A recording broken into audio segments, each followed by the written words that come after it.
nosso convidado de hoje tem quase 2 décadas de experiência no varejo, sendo 10 anos dedicados ao varejo online. Formado em marketing, possui MBAs pela FGV, a Fundação Getúlio Vargas, e também pela USP. Ele é gerente de marketing e e-commerce na Maravilhas do Lar, uma empresa de destaque no setor varejista. A gente volta em 1 minuto.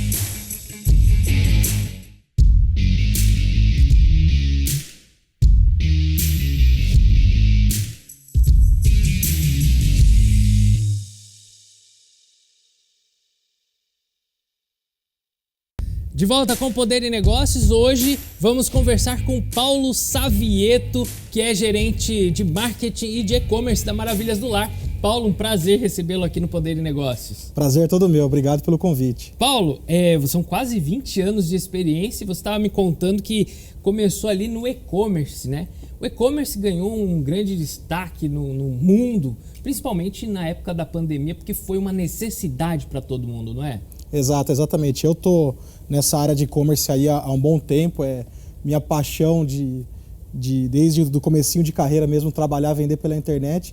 E a gente vê que era algo que vinha acontecendo de algumas empresas maiores, umas empresas que começaram até bem no começo, em 2000, 2003, mas não era muito levado a sério aqui no Brasil, né? E aí, quando veio a pandemia em 2020, que de repente se viu todas as lojas físicas fechadas, o e-commerce passou a ser a menina dos olhos de ouro e todo mundo passou a olhar para ele e ganhou o protagonismo que já merecia certo tempo atrás, né? E a partir de então, ele passou a ser muito usado, né, o e-commerce, e continua até hoje. Mas no seu olhar, é lucrativo, é vantajoso ainda se manter no e-commerce? Tem que ter uma operação muito afinada, não é uma missão fácil. Muita gente começou no e-commerce não dando lucro, você atingia muitos clientes rapidamente, é Brasil inteiro, então você tinha uma capilaridade, um poder de alcance muito rápido, mas isso tinha um custo, né? Isso nunca foi barato você fazer mídia para atingir esse monte de gente, e os custos de ocupação, de pessoas, de frete, tudo isso também que o Brasil não ajuda muito, acaba deixando o e-commerce um pouco mais oneroso. Mas daí quando vem se ajustando as políticas, e aí você começa a ter uma política mais clara de precificação no e-commerce, de política de frete mesmo, você começa a equilibrar um olhar sempre muito forte para a produtividade, para nível de serviço, para atender o cliente mais rápido e mais barato, você começa a ter uma escalabilidade um pouco mais sustentável. Então, acredito que a pandemia ela obrigou o pessoal a fazer e-commerce muito rápido, e quando a pandemia foi acabando e as lojas abrindo, eles gostaram do e-commerce, mas tinha um desafio de equalizar a conta, a última linha. E aí o varejo vem aprendendo a fazer isso agora, da pandemia para cá, que é realmente não olhar e-commerce só para venda, mas olhar ele como um negócio rentável. Não deixa de ser um desafio, mas é extremamente possível deixar ele rentável. Uma das questões que, vamos dizer assim, atrapalham é o frete.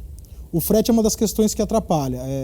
O e-commerce ele vem, desde que foi criado, com muita campanha de frete grátis. E isso canibalizou o mercado. O cliente ele já está meio dependente do frete grátis. Muito cliente já entra e já filtra, quer o frete grátis. E isso acaba sendo uma conta muito cara. Você tem que pagar a transportadora que vai levar isso, que não é barato. A gente tem custo aí de rodagem, combustível, tudo isso entra na conta da transportadora. E se você não passar essa conta para o cliente, isso acaba onerando um pouco a operação. Então, é um cuidado que todo e-commerce tem que ter. Bom, então é um desafio hoje falar de e-commerce por causa dessas questões.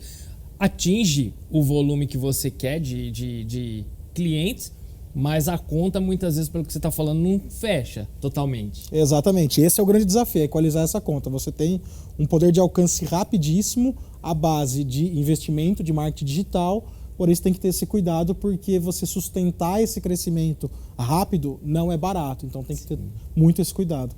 E me conta, Maravilhas do Lar, ela tem e-commerce, né? Você, inclusive, é gerente de e-commerce também, além de marketing. Mas é uma grande rede presente aqui no interior de São Paulo. E você estava me falando, são 44 lojas. Quer dizer, e começou aqui em Jundiaí. Uma expansão, inclusive rápida, não? Exatamente. A gente começou em 2003, em Jundiaí. São 20 anos de Maravilhas do Lar. A gente completou o ano passado e hoje a gente está com 44 lojas espalhadas aí pelo interior paulista. Então, desde a região aqui, começou em Jundiaí, viemos depois para a região de Campinas, A gente expandiu para Sorocaba, Ribeirão Preto, até chegar na região de Bauru. A gente está presente aí em praticamente 5 das principais regiões do estado de São Paulo, através dessas 44 lojas. Hoje são 27 cidades que a gente está presente. Olha, e são variados produtos, tem até alimentos possível encontrar, né, Salgado? Eu gosto muito da parte dos doces, dos chocolates que tem por lá. E são vários os itens que estão à disposição, não? Exatamente. Tudo que uma casa precisa, de fato, você encontra na Maravilhas do Lar. São mais de 10 mil itens que tem nas lojas. Você encontra tudo para a linha de organização, decoração, cozinha, parte de jardinagem, pet e também a parte de alimentos, que é muito forte. Decoração. Mas toda essa parte de decoração, organização, jardinagem, acaba sendo muito forte e tudo para dentro da casa mesmo. Limpeza, banheiro, cozinha. E tudo. Tem aquela coisa que você olhou um dia e falou assim, não acredito que isso existe. E tem lá.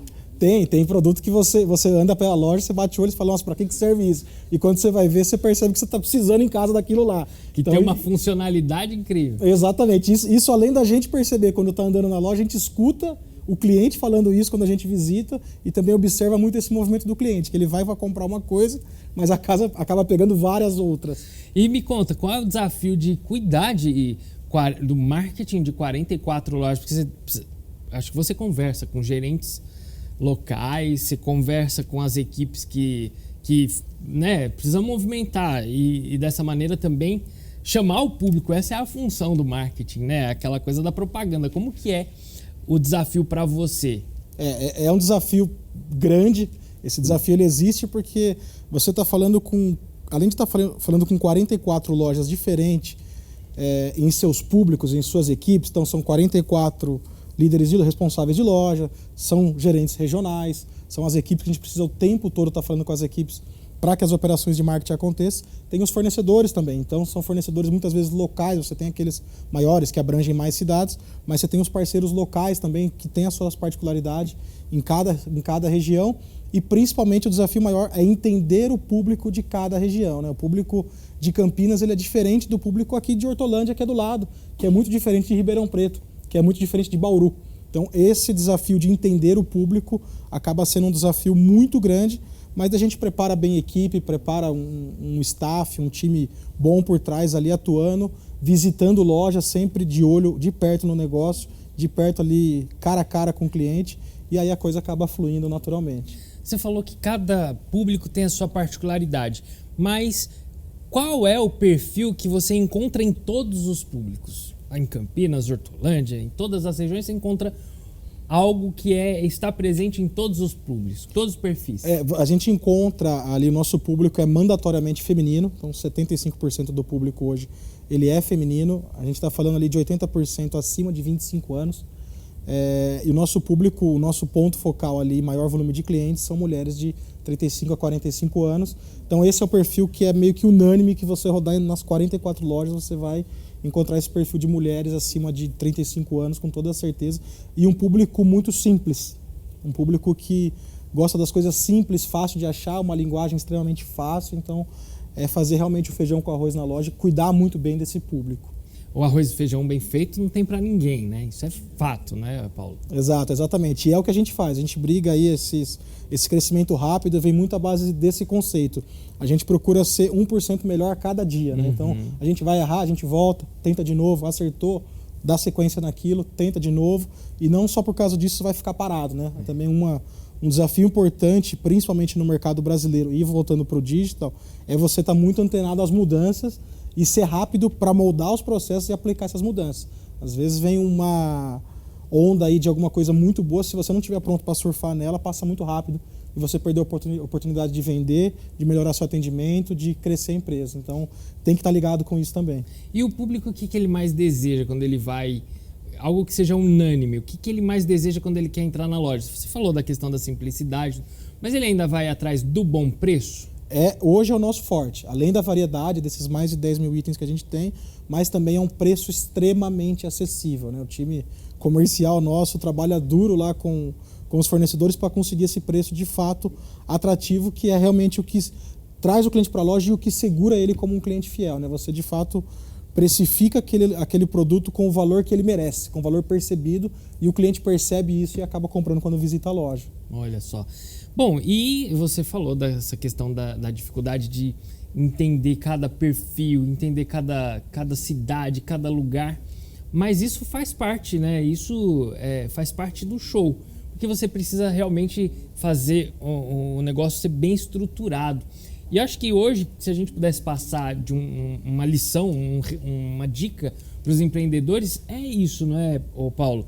Estruturar bem o negócio, né? Isso faz toda a diferença, porque uma propaganda bem feita pode vender até um risco de giz no chão na chuva. Exato. Mas uma propaganda mal feita pode estragar um bom negócio. Exato, exatamente. E é uma preocupação que a gente tem desde o comecinho, né? Quando a gente vai abrir uma loja, foi feita toda uma pesquisa de expansão, identificar os melhores locais de tráfego, de fluxo, público aderente ali à nossa loja.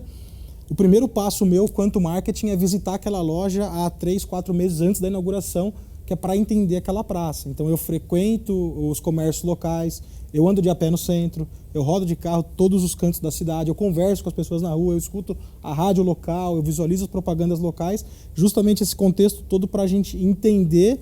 E aí quando eu volto para o escritório eu já tenho uma visão bem clara daquela cidade, e aí a gente monta os processos ali, não só do marketing como um todo, mas aplicado àquela praça, já de forma mais tranquila, entendendo um pouco mais, e deixa tudo muito bem estruturado para as equipes, né? Então, se você tem o processo bem estruturado, você tem uma garantia de que ele vai ser executado, né? Não são atividades soltas, a gente tem os processos. Então, cada coordenador ali dentro do time, ele tem as suas responsabilidades, tem as suas atribuições, seguindo uma linha lógica que vai refletir lá na ponta, lá na loja. Agora, 44 44 lojas num espaço de tempo estamos falando de 20 anos. Bom, o passo para abrir uma loja, você falou que 3 meses antes mais ou menos você vai. É mais ou menos a média para você conhecer o mercado, conhecer o lugar? Quanto marketing, depois que o ponto já está fechado, acaba sendo mais ou menos uma média, 3, 4 meses a gente visitar, mas já sabendo que a inauguração vai acontecer. Mas a prospecção de ponto, a pesquisa de cidades que é aderente, que cabe uma loja da Maravilhas do Lar, quais são as principais avenidas, ou shopping, ou se o centro cabe, é uma pesquisa que acontece às vezes muito tempo antes. Então temos lojas aí que a gente esperou 8 anos para abrir. Uau. Então tem cidade que a gente queria aquele ponto, queria um bom ponto e esperou 8 anos aí para abrir, porque era de fato onde a gente entendia que fazia sentido ter uma Maravilhas do Lar. Então essa conta da expansão ela acaba sendo muito pé no chão. A gente cresceu rápido, mas a gente não toma a decisão rápido, o que é diferente. Porque esse planejamento está ligado àquilo que eu te perguntei sobre você fazer uma base muito bem feita, e isso faz toda a diferença. Diferente do cara que quer iniciar um negócio e às vezes ele vai só na ideia dele, né? E não planeja, não pesquisa, não entende do assunto. Exato, exatamente. E isso é uma coisa que pela expansão a gente vivencia muito, né? O processo é para cuidar de uma loja. Quando você tem 10 lojas, o processo já é outro. Quando você tem 20, 30, 40 lojas, o processo é outro. Então, se você não se adequar a esse crescimento, a esse volume, você não está mais abastecendo 10 lojas, você está abastecendo 40. Você não está mais cuidando de 100 profissionais, você está cuidando de 1.700. Sim. Então, tem que ter os processos para cuidar de absolutamente tudo isso. E daí, quando vem a abertura de loja, quando vem a expansão, a gente já está preparado e ela acaba nem atrapalhando o andar das coisas. Paulo, a gente vai fazer agora uma pausa, você vai ficando por aqui, o Poder de Negócios na TV, mas olha, a gente continua no YouTube. Acesse aí o YouTube do Poder de Negócios e continue com essa entrevista. Aqui na TV, até o nosso próximo encontro.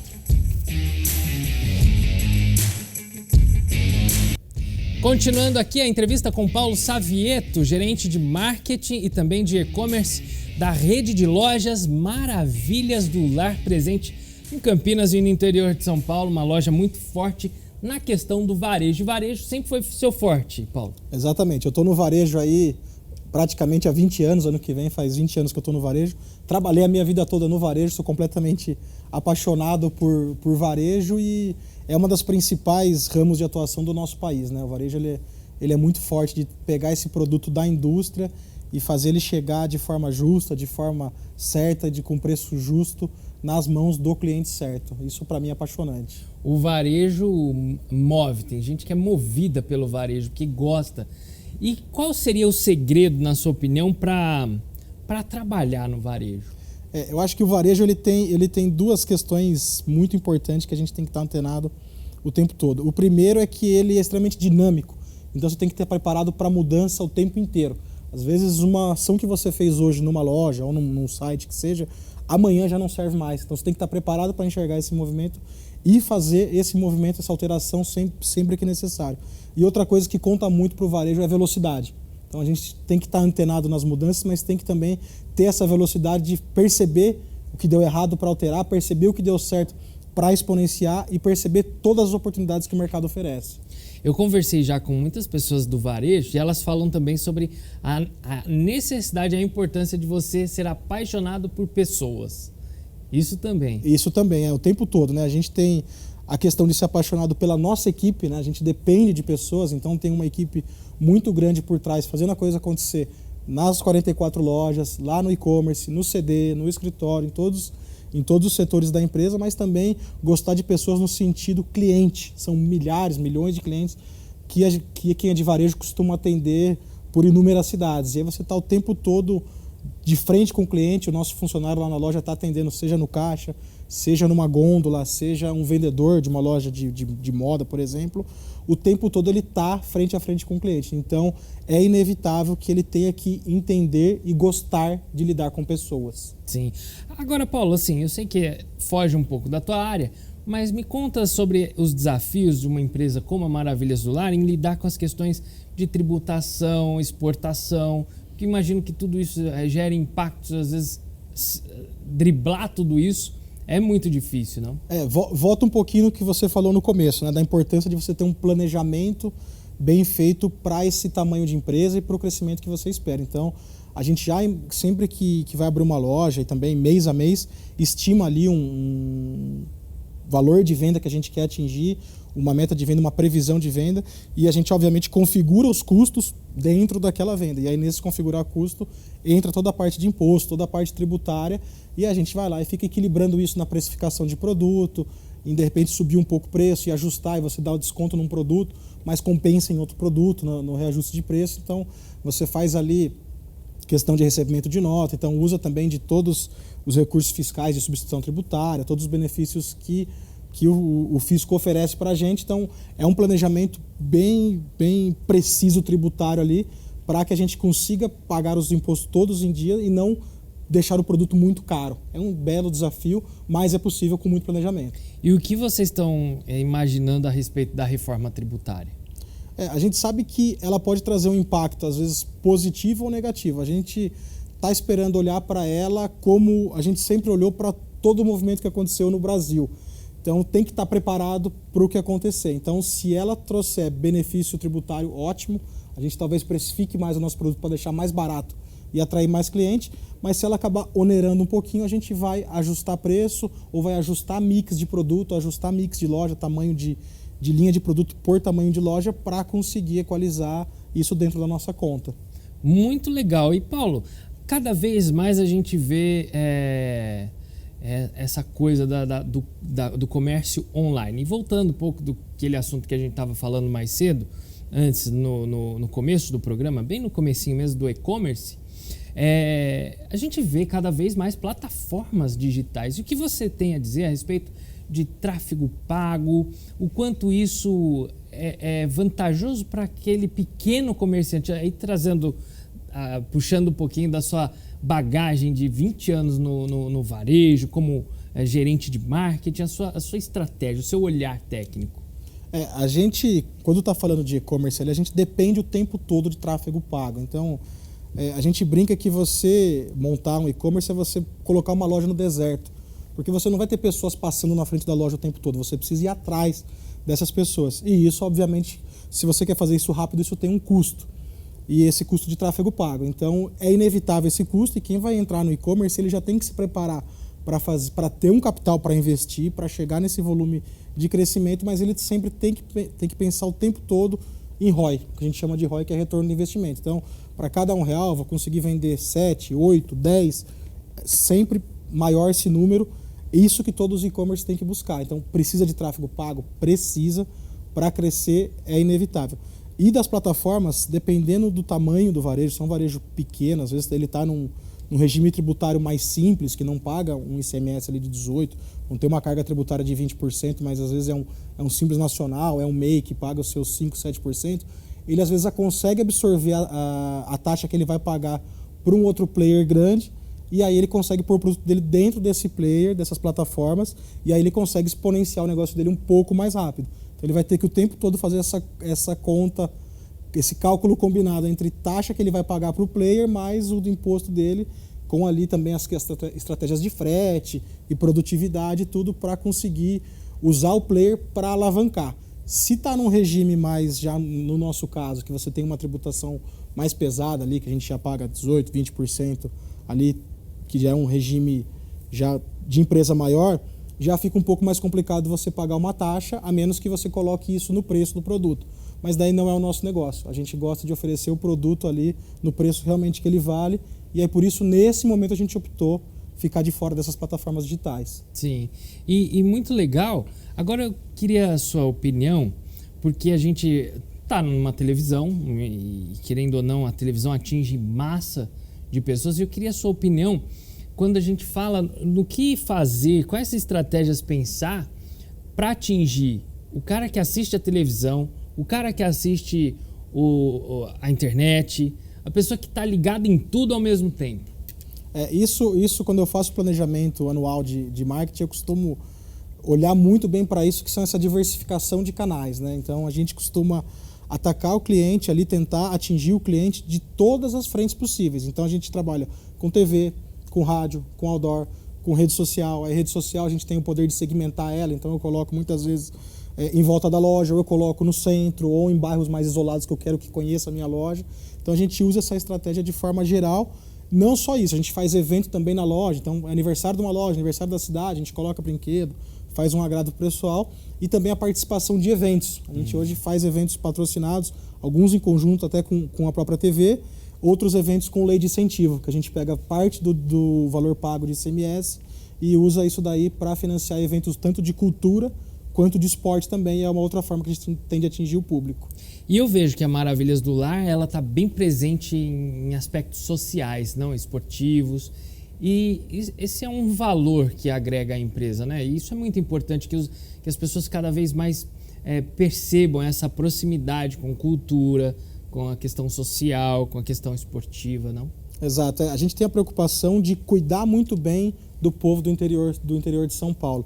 E esse cuidar muito bem não é só da porta para dentro, ter um bom atendimento, ter um bom preço, ter uma loja climatizada, ter conforto, ter um fácil acesso, mas também da porta para fora, da comunidade onde ele vive, oferecer ali oportunidades de coisas sociais mesmo, como você falou. Então, uma corrida, promover uma quermesse ali numa igreja de uma cidade local, você promover um evento para levar o pet, um evento que vai juntar as pessoas ali e você vai fazer uma ação. E geralmente nesses eventos a gente não só financia para que o evento aconteça através de leis de incentivo, mas a gente faz ativação também, a gente dá brinde, a gente dá vale compra, vale desconto, e daí a gente faz um agrado para o nosso cliente, para o povo, e quem não conhece acaba até passando a conhecer e visitando a loja através desses vales compras. Não adianta, tudo é baseado em estratégias, não. E uma estratégia sempre precisa ser bem pensada também, porque não é só a melhor ideia, a execução também faz toda a diferença. Exato, exatamente. E é o grande desafio nosso, né? Quando a gente está planejando, o papel aceita tudo, mas você tirar aquilo do papel acaba sendo um grande desafio. Então, por isso a gente sempre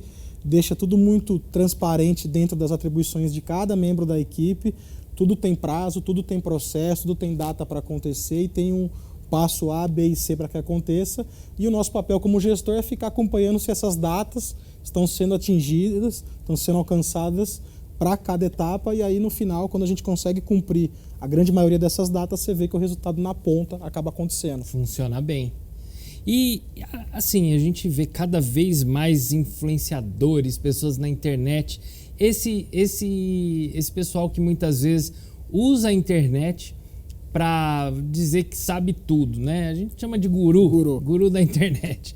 E quando você, que é especialista, estudou anos, se formou, buscou especialização, fez 2 MBAs, quando você vê algumas groselhas, essa palavra a ser usada, que esses gurus da internet falam, como é que se sente?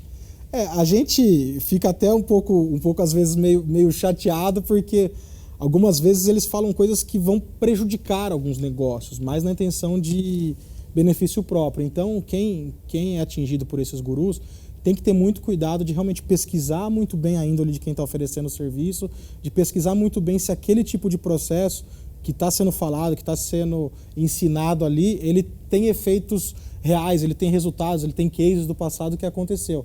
Então, a gente fica muito preocupado com isso. Eu, quando vejo, particularmente, eu moldei a minha carreira sempre, nunca me espelhei em um único gestor que eu tive, num único mentor, mas sempre costumei pegar o melhor de cada um para me formar. E isso eu faço também com os gurus. Às vezes você pega uns gurus aí que tem alguma coisa muito boa, só coragem de estar ali já vale. Sim. E tem uma coisa muito boa e eu costumo, às vezes, pegar essa coisa muito boa e usar para aprender alguma coisa nova, mas tem que ter esse cuidado de pesquisar muito bem antes de fechar qualquer negócio. Inclusive quem está ali aprendendo, né, com esses gurus, precisa ter uma cautela, não é sair apostando em tudo que eles falam. Exato, exatamente. Se você sair apostando em tudo isso que eles falam, principalmente na internet, é caro, é um investimento alto. Então tem que primeiro saber onde está pisando, saber o caixa que tem. Porque fala bonito, né? Exato, fala bonito, mas e promete resultados muito bonitos. Mas não faz isso atropelado, não faz de uma vez. Se você gostou de uma ideia, pega dentro do seu orçamento, modula aquela ideia para o seu negócio, para o seu produto, para o seu cliente, encaixada no seu orçamento e testa. Nada melhor do que teste AB, do que testar. Testou, deu certo, você exponencia, vai colocando mais dinheiro. Não deu certo, pula para outra estratégia.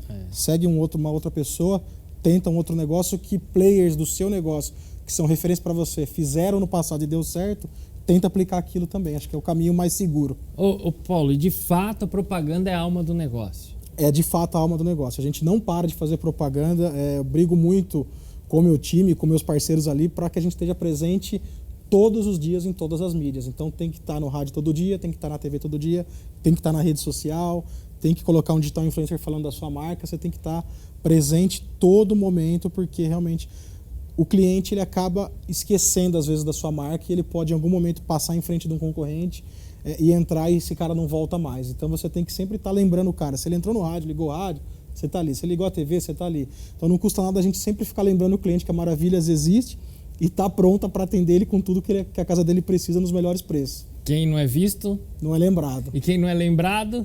não volta. Não vende? Não vende também, né? Não volta e não vende. Então é isso aí, Paulo. Obrigado, viu, por esse bate-papo aqui, podendo trazer muita inspiração, até aspectos que muitas vezes ninguém valoriza, no sentido de, poxa, é verdade, eu preciso parar, pensar, planejar, focar, ter objetivo, porque isso tudo faz a diferença. Exato, exatamente. E essa é a dica que eu dou para todo mundo que trabalha em varejo, né? Planeja, tenha muito cuidado aonde você quer chegar, tenha muito bem claro onde você quer chegar e quais os passos que você precisa fazer um por um para chegar naquele objetivo. Não faz nada atropelado, que o risco acaba sendo muito maior. Então, o planejamento é a base de tudo. Maravilha, maravilha. Paulo da Maravilhas do Lar, obrigado, viu, pela participação aqui no Poder e Negócios.